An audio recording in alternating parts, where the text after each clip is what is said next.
You ever look at some of the weapons people used in the Middle Ages and just think, who the hell came up with this? Because it wasn't just about winning a fight back then. It was about domination, fear, and making sure your enemies remembered what you did to them, if they were lucky enough to survive. These weren't weapons made for clean kills. These were designed to crush, tear, and torture. Some were so vicious, even medieval authorities said, yeah, that's too much. In an era not exactly known for mercy, that says a lot. Number 1, the crossbow. The crossbow wasn't just another weapon in the medieval arsenal. It completely shifted the balance of power on the battlefield. Before its rise, skilled archers trained for years to master longbows. You had to build strength, practice daily, and develop a feel for wind, distance, and movement. But the crossbow changed all that. It gave almost anyone the ability to kill a heavily armored knight with very little training. You could be a peasant with no military experience, and with a little instruction, suddenly you could punch through steel plate with a pull of the trigger. That was unheard of before. This made the crossbow especially dangerous in the eyes of the elite. It was a weapon that didn't care about class or training. You didn't have to be noble, you didn't have to be strong, and you didn't even need to aim all that well. All you needed was the weapon and the nerve to use it. That terrified the ruling class, particularly the knights and those in power, because it made them vulnerable in a way they hadn't been before. Crossbows worked differently from longbows. You pulled back a string using a crank or a lever, loaded a bolt, which is shorter and heavier than an arrow, and then released it with a trigger. It didn't fire as quickly as a longbow, but the power behind each shot was intense. The bolts flew at such high velocity they could smash through armor that would easily deflect a standard arrow. And unlike a longbow, which needed a skilled hand to use effectively, a crossbowman just needed a steady aim and some patience. This power led to some serious pushback from the church. In 1139, the Second Lateran Council issued a ban on the use of crossbows, specifically against other Christians. The council described the weapon as hateful to God, which tells you how seriously they took it. They weren't trying to ban it outright from all warfare, just from being used in conflicts between Christian nations. But the reasoning was clear. The crossbow made killing too easy, too impersonal, and too brutal. The church was essentially trying to keep war from becoming even bloodier than it already was. They wanted to preserve some level of honor and restraint, especially among Christian combatants. Of course, this ban was largely ignored. Wars didn't stop just because the church said they should. And when people saw how effective crossbows were, especially against armored cavalry, they kept using them. The ban didn't apply to non-Christian enemies, so in the Crusades, for example, crossbows were used freely. Knights and mercenaries saw the practical advantage and didn't hesitate. The weapon continued to spread, getting more advanced over time, with better mechanisms and more deadly results. Interestingly, the use of crossbows also had ripple effects beyond the battlefield. Since these weapons gave common people a way to kill knights, it contributed to a shift in social dynamics. Suddenly, the battlefield wasn't just a place where nobles dominated. A peasant with a crossbow could take down someone who had trained their whole life for combat. That started to break down the traditional military hierarchy. You didn't need a noble birth or decades of training to be dangerous anymore. That was revolutionary. Eventually, cities and rulers began regulating crossbows for civilian use too. They saw the potential for uprisings, for street violence, for assassination. Some cities banned their use inside the walls. Guilds controlled who could make and sell them. It wasn't just about war anymore, it was about maintaining order. The legacy of the crossbow is huge. It's one of the few weapons in medieval history that truly democratized killing power. It scared the elites, angered the church, and gave common people a lethal tool that could change the outcome of a battle, or even a war. And that's exactly why it ended up on the list of forbidden weapons. Number 2, the flail. The flail is probably one of the most iconic and misunderstood weapons of the medieval world. At first glance, it looks straight out of a nightmare. A wooden or metal handle, linked by a chain to a spiked or solid metal head, swinging with a kind of wild freedom that most weapons just don't have. But its origin is far less terrifying. The flail actually started as a farming tool used for threshing grain. Farmers used it to separate the edible part of the grain from the husks. It wasn't meant for war at all. But in times of chaos and rebellion, peasants and workers turned to whatever tools they had. The flail, with its brutal swinging power, quickly became something else entirely. As it made its way onto the battlefield, it didn't stay in its simple farming form for long. Blacksmiths began modifying it, adding metal heads, spikes, stronger chains. Suddenly, this everyday tool was now a battlefield weapon capable of smashing through shields and helmets. That chain between the handle and the striking head? It gave the flail a serious edge. Unlike a sword or an axe, which could be blocked or deflected with a shield, the flail's head could whip around a shield and land a blow anyway. That made it particularly dangerous for knights, whose heavy armor wasn't always enough to stop the momentum of a well-placed strike.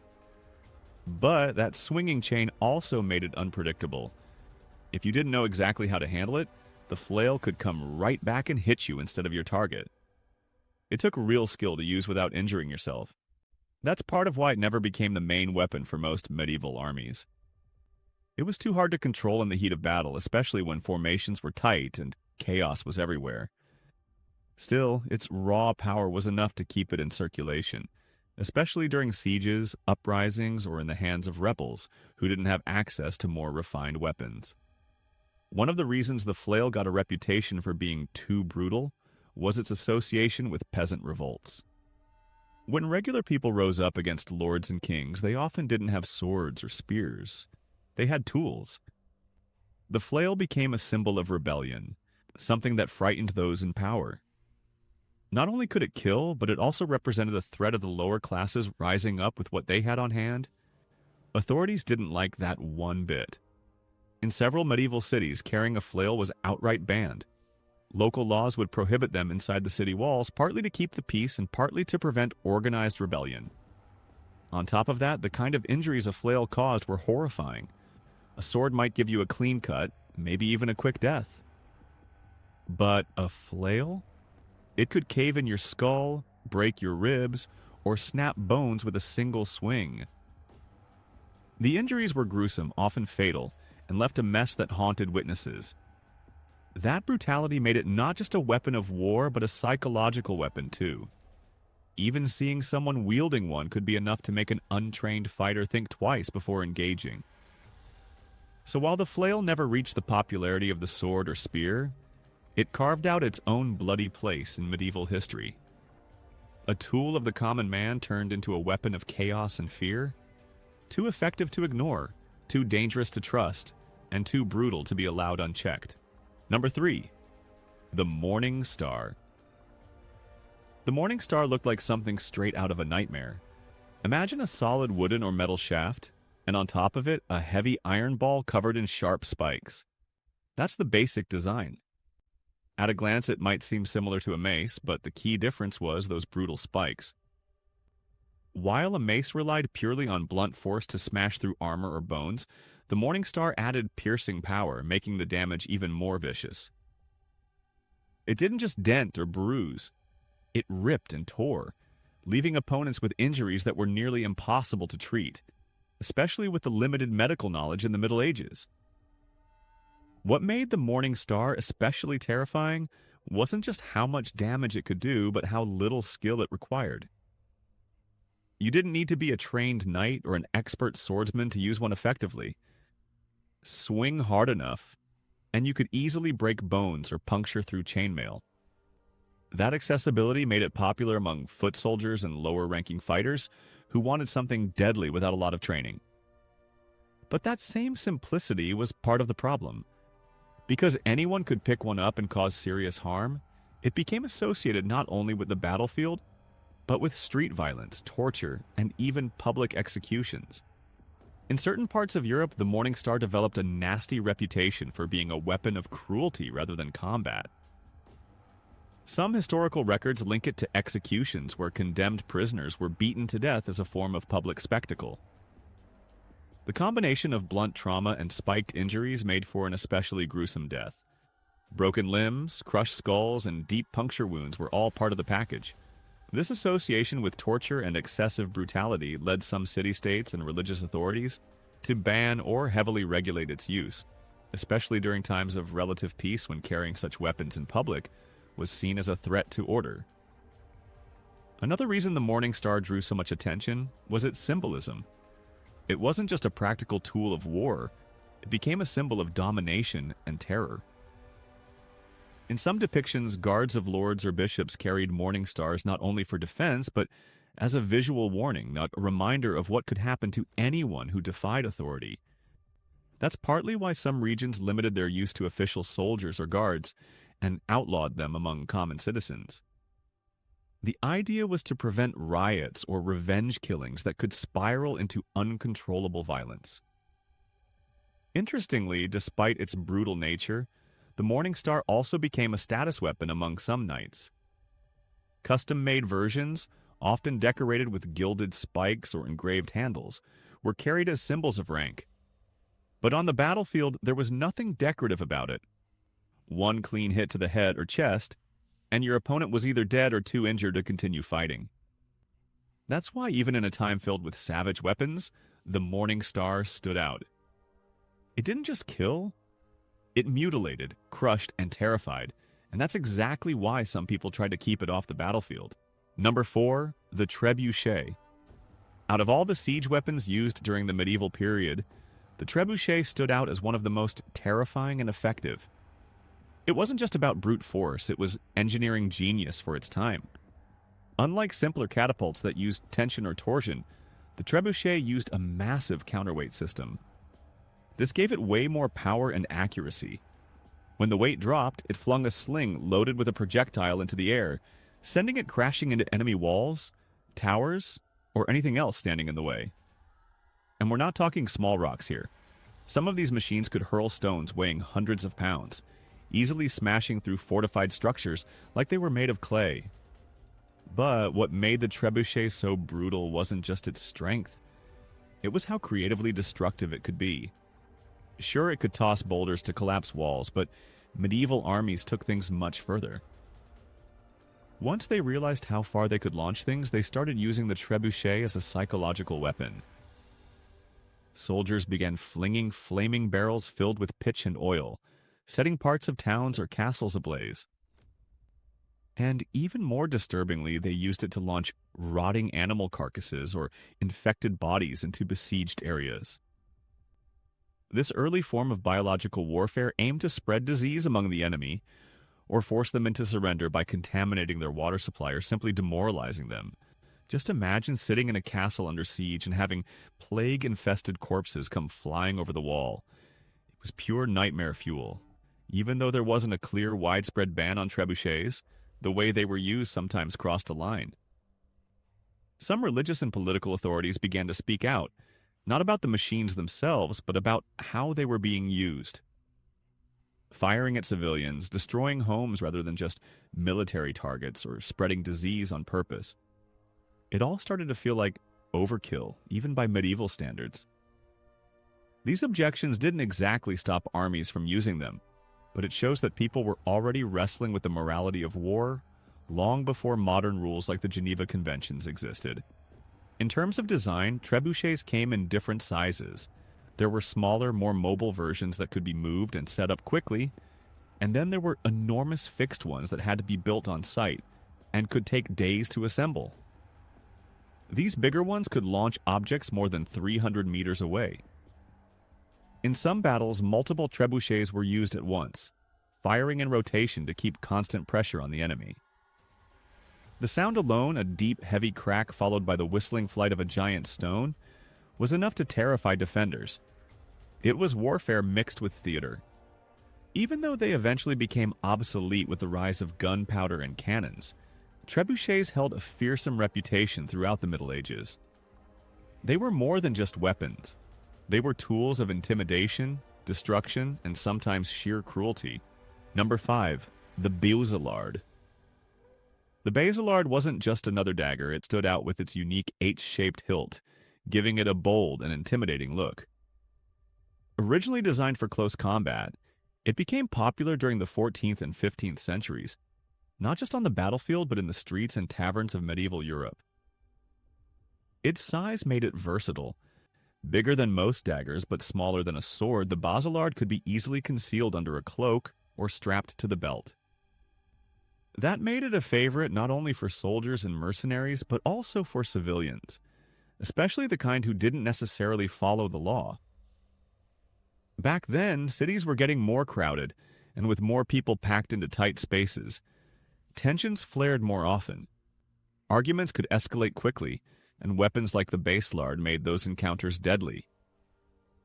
This wasn't some clunky sword you had to draw with a flourish.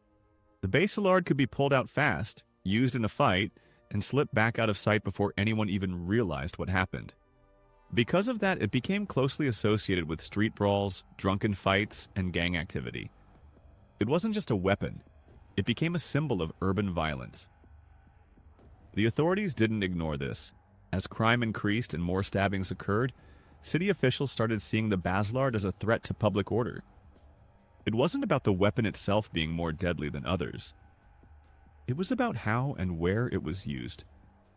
In many urban areas, especially cities like London, Basel, and Paris, officials passed laws banning the open carrying of Basilards.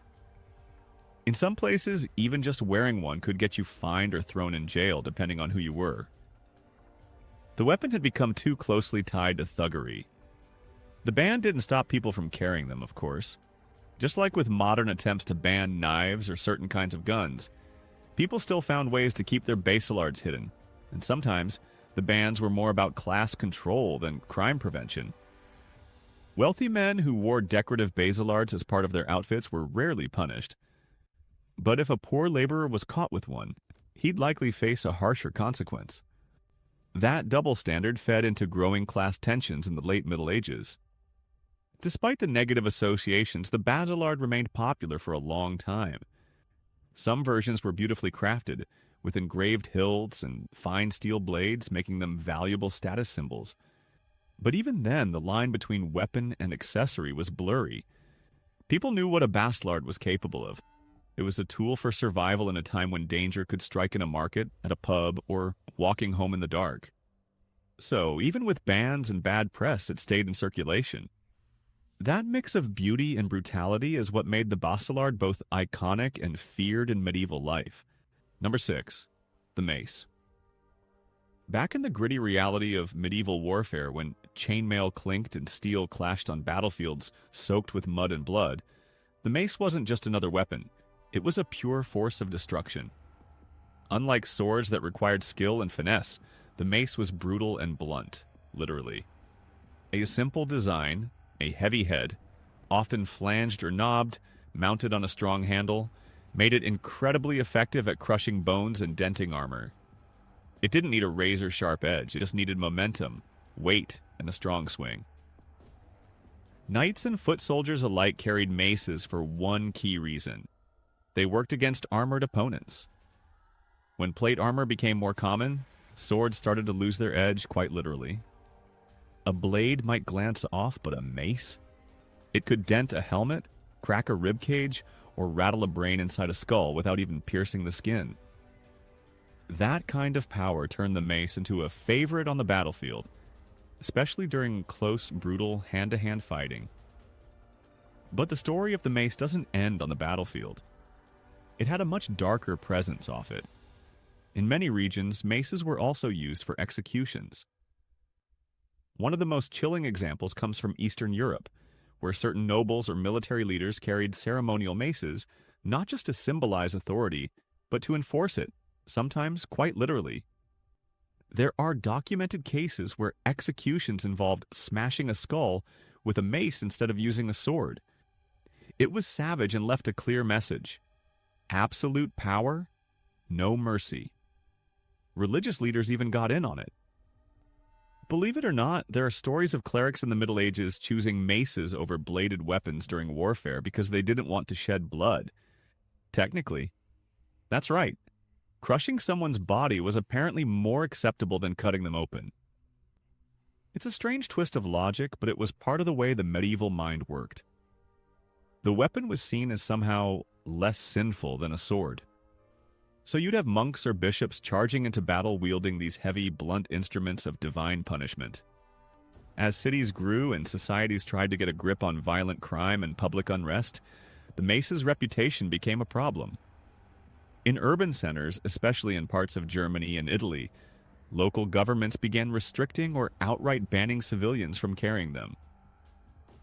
The fear wasn't just about violence. It was about symbolism. The mace had come to represent unchecked authority, brutality, and raw power. When a man walked through town with one strapped to his belt, he wasn't just armed, he was making a statement. Even the ceremonial maces carried by officials during parades or court sessions carried that heavy historical baggage. They weren't just decorative, they were reminders of force, control, and often violent rule. In some areas, only those in high office or military command were allowed to carry them, and only during specific rituals.